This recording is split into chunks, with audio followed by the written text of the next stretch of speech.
کی کیا تک تھی. کچھ جو ہے خیر ذاتی انہوں نے حملے کیے، اس کو اگنور کر دیتے ہیں، فرسٹریشن میں ہیں، دکھی بھی ہیں. اور جب آدمی کے اوپر اتنا پریشر ہو تو آل فال تو بکتا ہی ہے، تو کوئی نہیں، اس کو اگنور کر دیں جو انہوں نے پرسنل باتیں کی. جو اصل میں جو آج پریس کانفرنس ہے، لوگ کیا سننا چاہتے تھے؟ لوگ یہ سننا چاہتے تھے کہ جو کل عدالت کے اندر ان کے اوپر الزامات ثابت ہوئے، آخر اس کا کوئی جواب تو دیں. جواب اس کا صرف ایک آیا کہ ہم تو چور ہیں لیکن باقی بھی تو سارے چور ہیں. یہ ان کا جواب آیا. اس کی طرف بھی آتے ہیں، اس کا بھی جواب دیتے ہیں. لیکن سب سے پہلے تو یہ ضروری ہے کہ یہ جو نواز شریف اور آصف زرداری، یہ جو مل کے یہ ٹھگز آف، جس کو میں ٹھگز آف کو بتائیں کہ وزیر اطلاعات فواد چودھری 10 کروڑ 5,19,121 ہے.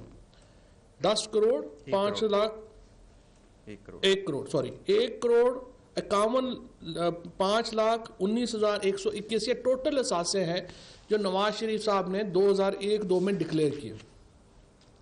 اب انہوں نے جا کر کے العزیزیہ مل لگائی. العزیزیہ مل انہوں نے 63 ملین ریال کی بیچی، اور اس کے بعد انہوں نے کہا کہ اس کے بعد ہم نے 18 دن کے اندر وہ دوبارہ مل ہل میٹل کے نام سے لگائی، جو کہ ہم نے 93 ملین ریال کی جو ہے پھر ہم نے وہ مل لگائی، اور 20 ملین ریال اس کے اوپر لیبلٹی تھی، تو ٹوٹل 43 ملین تھا، لیکن ہم نے 93 ملین کی لگائی. تو جج صاحب نے تو بڑا سمپل سوال پوچھا. انہوں نے پوچھا کہ یہ آپ کے پاس پیسے آئے کہاں سے؟ آپ کے کاغذوں میں تو نہیں ہیں، آپ کے پاس بھی نہیں ہے. اور سب سے زیادہ جو شرمناک پہلو مجھے لگا پی ایم ایل این کی پریس کانفرنس میں، وہ یہ تھا کہ جب انہوں نے نواز شریف کے بچوں کی انکم کو، جو پاکستانی محنت کش مشرق وسطیٰ کے ممالک میں صبح سے لے کے رات تک کام کرتا ہے، وہ خون اور پسینے کی کمائی جو ہے وہ وہاں پہ کماتا ہے اور پاکستان واپس بھیجتا ہے، جب انہوں نے ایکویٹ کیا نواز شریف کو اس سے اور کہا کہ جناب وہ پیسے واپس بھیجنا کون سا گناہ ہے، وہ تو سارے پاکستان کے جو کارکن ہیں وہ کرتے ہیں. بھائی وہ اپنی محنت کی کمائی دن رات محنت کرتے ہیں اور آپ کو یہاں پاکستان میں بھیجتے ہیں، اور آپ جیسے حکمران اس کمائی کو اپنی رشوت ستانیوں میں اور اپنے معاملات میں ڈبوتے ہیں. اس وجہ سے ان بیچاروں کو باہر روزگار کے لیے جانا پڑتا ہے، کیونکہ پاکستان کے اندر اپرچونٹیز نہیں ہوتی. نواز شریف اور زرداری دونوں کو اگر آپ دیکھیں، ان کا طریقہ واردات بالکل ایک تھا. حدیبیہ کو لے لیں، عزیزیہ کو لے لیں، ہل میٹل کو لے لیں، پاک لین کو لے لیں، یہ جو ساری کمپنیاں بنائی گئی تھیں ملک کے باہر، یہ کیا تھا؟ یہ کوئی کام نہیں کرتی تھی، یہ کوئی کمپنیاں تھی ہی نہیں، یہ نان ایگزسٹنٹ تھی. ہو کیا رہا تھا؟ یہاں پہ پروجیکٹس ہیں، یہاں پر کمیشن تھا، یہ کمیشن باہر پے ہوتا تھا اور وہ کمیشن واپس پاکستان میں آتا تھا. صرف ایک کاروبار تھا ان کا، وہ تھا کمیشن کھانا. چاہے وہ نالی کے ٹھیکے کا پیسہ ہو، چاہے سڑک کے ٹھیکے کا پیسہ ہو، چاہے ہسپتال کا پیسہ ہو، چاہے اسکول کا پیسہ ہو، چاہے غریبوں کو سبسڈی دینے کا پیسہ ہو. ہر پاکستان میں جو پروجیکٹ ہے، اور ابھی میں منسٹر صاحب سے بات کر رہے تھے، منسٹر صاحب کہ شاید یہ دنیا کی سب سے بڑی منی لانڈرنگ نیٹ ورک سے جو یہ دونوں فیملیز مل کے چلا رہی تھی. اتنا بڑا ملک ہے پاکستان، اس کے اندر بڑی سمپل بات ہے. لوگ تو پوچھنا آپ سے بڑی سمپل بات ہے. دیکھیں جاتی عمرہ آپ کا 100 ایکڑ میں بنا ہوا آپ کا گھر ہے، 700 وہاں پہ ملازم ہے، 10,000 روپیہ بھی اگر تنخواہ ہو، آپ کے ایسٹس تو بتاتے ہیں آپ کے پاس پیسے نہیں ہیں ان کو تنخواہ دینے کے، وہ کہاں سے ان کو تنخواہ دی جا رہی تھی؟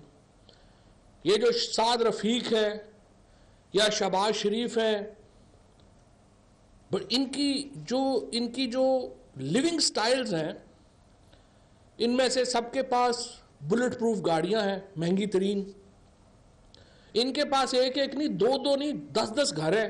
ان کا لاہور میں علیحدہ گھر ہے، مری میں علیحدہ گھر ہے، لنڈن میں علیحدہ بلینز آف ڈالرز کی جو ہے ان کے بیٹے کی ایکویٹی ہے. تو عدالت تو یہ پوچھ رہی ہے آپ سے کہ جناب آپ ہمیں بتائیے آپ کے پاس اتنا بڑی جو پیسے ہیں آئے کہاں سے ہیں؟ اور آج یہ جو سارے چہرے وہاں پہ بیٹھے ہوئے تھے ان یہی حال ہے. اس لیے وہ لوگ جو ہیں وہ ہم جس طرح پنجابی میں کہتے ہیں نا روندی یاراں نو لیلا نہ پراواں دے، ان کے معاملات اور ہیں. یہ سنا کسی کو رہے، ان کو فکر اپنی پڑی ہوئی ہے. وہ جو پرائم منسٹر صاحب نے کہا تھا نا کہ یہ جو میں چہرے دیکھتا ہوں پیچھے جو پریس کانفرنس میں بیٹھے ہوتے ہیں، یہ ان کے لیے نہیں، اپنے لیے چیخ چنگاڑ مچائی ہوئی ہے انہوں نے.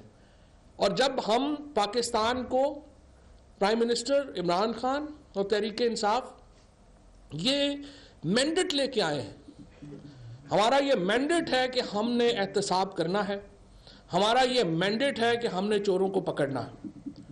آپ یہ بار بار کہہ دیتے ہیں کہ فلانے کو کیوں نہیں اریسٹ کیا، آپ نے علیم خان کو کیوں اریسٹ نہیں کیا، آپ نے بابر اعوان کو اریسٹ نہیں کیا، آپ نے فلانے کو اریسٹ نہیں کیا. آپ نے نواز شریف کو بھی اریسٹ نہیں کیا. جہاں تک نیب کا تعلق ہے، نیب نے نواز شریف صاحب کو بھی جب تک ریفرنس ان کا پینڈنگ رہا اریسٹ نہیں کیا. مریم نواز کو بھی اریسٹ نہیں کیا. شہباز شریف اور سعد رفیق کو کیوں اریسٹ کیا؟ اس کی وجہ خود نیب نے بتائی. انہوں نے کہا ہم نے پٹواری کو طلب کیا، اس پٹواری کو رات کو بلا کے کہا گیا کہ ہم تمہارا حشر کر دیں گے.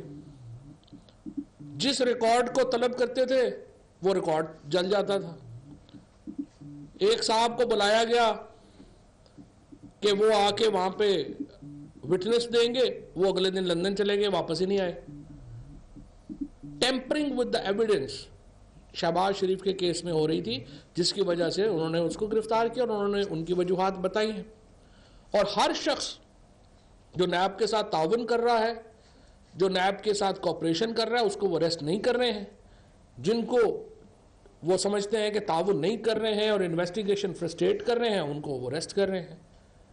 اور یہ بالکل واضح بات ہے کہ نہ تو پرائم منسٹر صاحب کسی کو کہیں گے کہ کسی کے ساتھ امتیازی سلوک برتا جائے، نہ ہی وہ کسی معاملے میں فریق بنیں گے. یہ جو تمام مقدمات ہیں، یہ مطلب جو منی لانڈرنگ ہے، اس کے اوپر جو زرداری کی منی لانڈرنگ ہے، یہ شروع ہوئی 2015 میں تفتیش.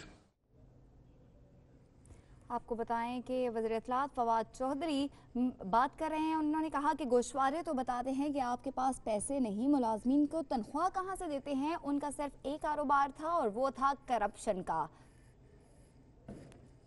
کام کرنے دو. ہم نے ایگزیکٹلی یہی کیا، اداروں کو کام کرنے دیا، انڈیپینڈنٹلی اداروں نے فنکشن کیا. اور ایک ایسی ہوش ربا داستان ہمارے سامنے آئی ہے کہ سچ پوچھئے تو طوطے اڑ گئے ہیں کہ کس طرح سے پاکستان کے ساتھ ظلم ہوا اور جس طریقے سے